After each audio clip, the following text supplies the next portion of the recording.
ഞാൻ ക്രീസിൽ കയറി. സ്റ്റംപ് ചെയ്തപ്പോ നിന്റെ ക്രീസിന് പുറത്തായിരുന്നു. വെറുതെ അലമ്പുണ്ടാക്കാൻ നിക്കരുത് കേട്ടാ. അലമ്പ് കാണിച്ചാ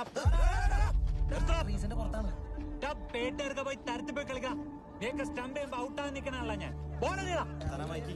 ഇരു ടീമുകളുടെ പ്രത്യേക ശ്രദ്ധയ്ക്ക് ആരും കളിക്കണം ഒരു പോർക്കളമാക്കി മാറ്റരുത്. കളിക്കാർ തമ്മിൽ പരസ്പരം വഴക്കി നിൽക്കാതെ സംയമനം പാലിക്കേണ്ടതാണ്. റോയൽസിന്റെ ബാറ്റ്സ്മാൻ ഔട്ടാണോ അല്ലയോ നമ്പർ തീരുമാനിക്കും. എല്ലാവരും ക്രിക്കറ്റ് കളിയെ ക്രിക്കറ്റ് കളിയുടെ രീതി കാണുക. ക്രിക്കറ്റ് കളിയുടെ പിന്നെ ഹോക്കിയുടെ രീതി കാണാൻ പറ്റുമോ? ഏതാണ് ഇയാള്? കോപ്പ് അമ്പയറിന്റെ തീരുമാനം അന്തിമമായിരിക്കും. മതി മതി നിർത്ത്. അമ്പയറിന്റെ തീരുമാനം അന്തിമാണെന്നല്ലേ പറഞ്ഞേ. അയാളോട് എന്താണ് ഔട്ടല്ലേ? പറയണോ ഔട്ടല്ലേ? എന്താണ് ഔട്ടല്ലേ?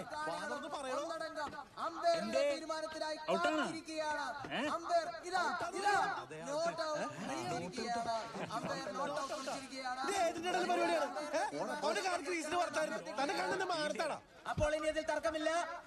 അമ്പയറിന്റെ തീരുമാനം അന്തിമമാണ്.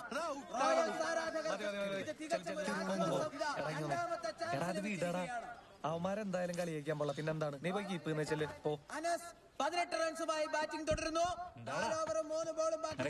റോയൽസിന് വേണ്ടത് 54 കളിച്ചേക്കാൻ നോക്കണം. നാണം കെട്ടവര് 2 മാസങ്ങൾക്ക് മുമ്പ് നടത്തിയ 2 മത്സരങ്ങളിലും രാംബോ ബോയ്സിനോട് വളരെ ദയനീയമായി പരാജയപ്പെട്ട റോയൽസിന് ഇതൊരു അഭിമാന മത്സരം കൂടിയാണ്. വിജയമാർക്കൊപ്പം എന്ന് നമുക്ക് കാത്തിരുന്ന് കാണാം. 15ാമത്തെ ഓവറിന്റെ 4ാമത്തെ ബോളിലേക്കാണ് നമ്മൾ ഇനി കടക്കുന്നത്.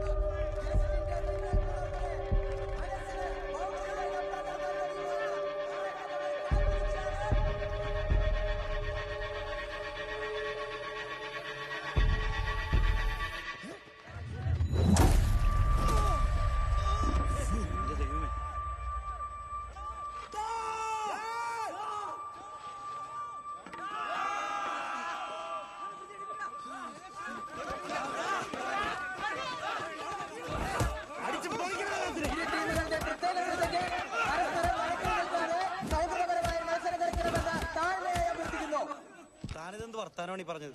ആ ചെറുക്കനാവും ബാറ്റ് വെച്ചടിച്ച് താൻ കണ്ടില്ലേ? ആടിക്കുള്ള മെമ്മോറിയൽ ട്രോഫി അമ്മമാരോടൊന്നും മേടിച്ചിട്ടേ പോളൂ. നിനക്കത് ആരുടെ ടീമാണെന്നറിയോ? ഇല്ല.